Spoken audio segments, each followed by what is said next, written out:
concept that comes up a lot in the books I read and the videos I watch, the people I listen to, is the idea of trying to determine what responsibility you have or what faults can be blamed towards you in different situations. The idea being taking kind of personal responsibility and accountability and not always looking to push blame on other people, but in different situations, understanding the role you played in it, right? And how much of what happened is maybe your responsibility or your fault. And it seems like a good way to kind of be self-aware and to try and hold yourself accountable, right? In all ways, and try and get more to an objective truth. Because our typical inclination is to think it's not our fault. It's somebody else's fault. Somebody else did it. They're to blame. And even in situations where it may be a lot of blame can be put on somebody else, likely you still have some role in it, right? A couple simple examples. You could be sitting eating dinner and your wife is in a really bad mood and kind of giving you an attitude and being short with you and kind of nasty. And it's easy in that moment to think like, hey, what's her problem? Like, what's her story? This is a pretty miserable dinner and I blame her, like, right? Just very simple. She's the one doing it, so I blame her.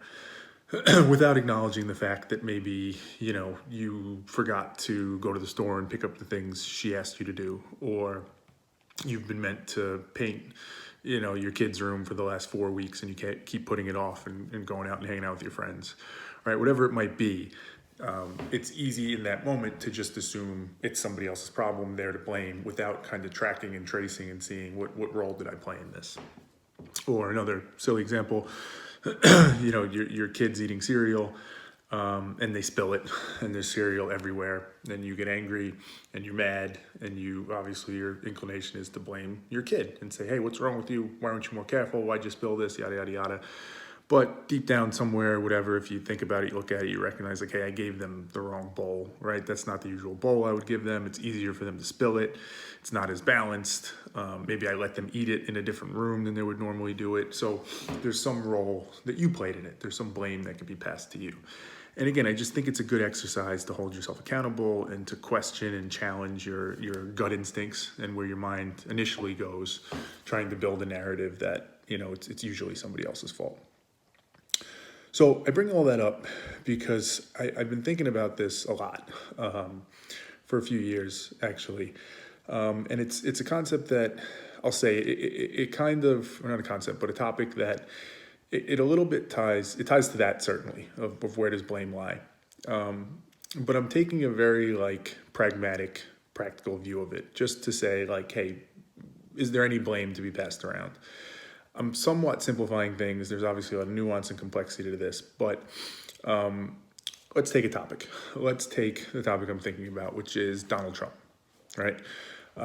Pretty polarizing, depending on where you sit. Some people like him, some people don't, as our president. There's lots of people that don't. There's lots of people that think he's a danger to our country, he's a bad president, he's a bad person, and they can't fathom how he's our president, why anybody voted for him, how you can even consider reelecting him. All those things seem completely insane and unfathomable to a lot of people, particularly people that sit more to the left, which I get, right? I can understand that viewpoint. I can understand some of that. But you start to apply this principle and, even take it for those people that loved Barack Obama. And again, I'm kind of putting the politics aside, right? These are just typical views you might see of some people. I'm not passing a value judgment and saying Trump is a good or bad president or Obama was a good or bad president. But let's take people that loved Barack Obama, thought he was a fantastic president and did a fantastic job, and now despise Donald Trump and think he's a terrible president. And again, can't imagine how he got elected. Well, if you take kind of this practical, pragmatic view of it, in this kind of taking responsibility and where does the blame lie and kind of a very just literal approach to it, I've always thought it interesting because, to some extent, some of the blame has to go to Barack Obama as president, right? And I recognize that's a bit of a provocative, controversial statement, and that's fair, right? But again, just hear me out a little bit. If a person was president for 8 years, and your job as president is to make the country better, right? Keep people safe, keep us united, whatever you think the mission is of the president of the United States. If when you leave office, the next person that's elected, right? You can put aside the controversy about the popular vote versus, let's just say he was elected, because he was. The next person that was elected is somebody that people despise, or at least a lot of people that support you, right, despise. And it's hard to imagine that person became president. You have to at least assign some responsibility to yourself, right? Because there's a huge group of people who, for whatever reason, became so emotionally charged or responded in such a way that from those 8 years of presidency, their reaction was to say, we need Donald Trump. We need him to come in now and fix things or whatever. And again, I'm simplifying a lot of the nuance and complexity of the situation, right? Perhaps some people are just racist and they didn't like the idea of having a black president. I don't doubt that's true.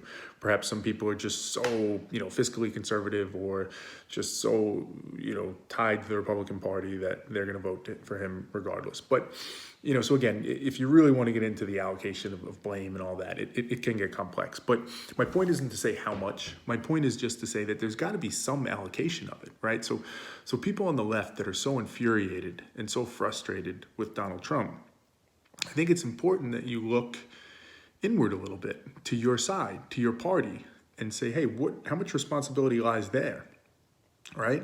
Just like the situation with the husband and wife, right? Sure, in this moment, the wife is angry and appears to be being a nasty person. Donald Trump is arguably not a great president, doing bad things, whatever. But what did the husband do? What led to that, right? Maybe it's not all the husband's fault, but maybe there's some things that were done that led to it. And I think if you apply that same framework, you have to believe like, hey, maybe there's some things during those 8 years that Barack Obama was president that led to this, that contributed to this in some way. And you have to own that, and you have to acknowledge that, right? If you want to believe, if you are of the mindset that Donald Trump's the worst president we've ever had, and you knew that from the moment he won the Republican primary and knew it before he was ever elected to president, you have to ask yourself, how did we get to a point where he became the nominee on the other side? And some part of it has to be that there's a population of people that were so frustrated, so disenfranchised, so angry about where the country was in 2016, or at least for those 8 years prior, that it created Donald Trump to some extent to be the person nominated by that party. The job done, right? And again, I'm not passing the value judgment on Barack Obama overall. He could have done a fantastic job, but some component of it, some portion of it allowed for a huge portion of the population to feel like the country needed Donald Trump and we needed him to be our next president. And I don't think you can hide from that. I don't think you should shy away from that. I think the thing to do is to learn from it, right? I tell my son all the time, mistakes always happen. Nobody's perfect. They're only a problem if you don't learn from them, right? Pretty cliched statement. I think the same applies here. It's easy to be defensive. It's easy to do what that husband typically does or, whatever, and say, this is all that person's fault. I can't believe that happened. I mean, I did my thing. I don't know, I did my part. I can't believe they allowed this to happen. It's easy to do that. It feels good. It's easy. It's comfortable. It's safe. It's not helpful. The helpful thing to do is to start that tracking and tracing and understanding, like, hey, how did this actually happen? Is there something me or my party or the prior president did that might have led to this? Are there things that we could have done differently to better unify the country, to better make people that sat in different areas or different political views, ideological views, to make them feel more like, hey, we're all in this together, and not have to think that we need someone like Donald Trump to be president? You have to ask those questions, and you have to at least entertain the idea that there's some blame to be passed around, right? So again, even in this video, there's people that could watch this video and hear it and say, look at this, typical white male, what have you, who's saying Barack Obama is actually the problem. Donald Trump's not the problem. The blame should go to Barack Obama. You're not listening then. I'm not saying that Donald Trump didn't contribute to this in his own things and what he's done and some of the bad places we're in as a country right now, right? In no way am I saying that there's no blame to be put there. What I'm saying is you have to entertain the possibility that some of the blame might go to other places. And one of those places might very well be the Democratic Party, the Liberal Party, and Barack Obama, who was the prior president. Naturally, almost like a logical statement, you have to believe that to be true. That if the prior person was president for 8 years, and the next, the consequence of that was this person became president, I believe there has to be some logical flow there to that. And again, the goal is to learn. The goal is to get better. If you don't want Donald Trump to be president again, right? Let's assume Joe Biden ends up being the nominee and he wins in November. And let's say he's president for 4 years and there's a Democrat in office for 8 years. Don't you want to, whenever the next Republican gets elected, if you believe Donald Trump is as bad as you think he is, avoid having him again? Well, then you'd want to learn from the last one and say, hey, what led to that?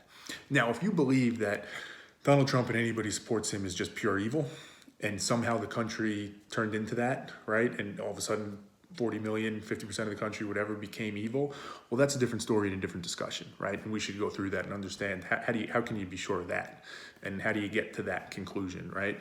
But short of that belief, your goal should be like, hey, let me figure out what truly led to this. What part did I or my party play, and try and become better.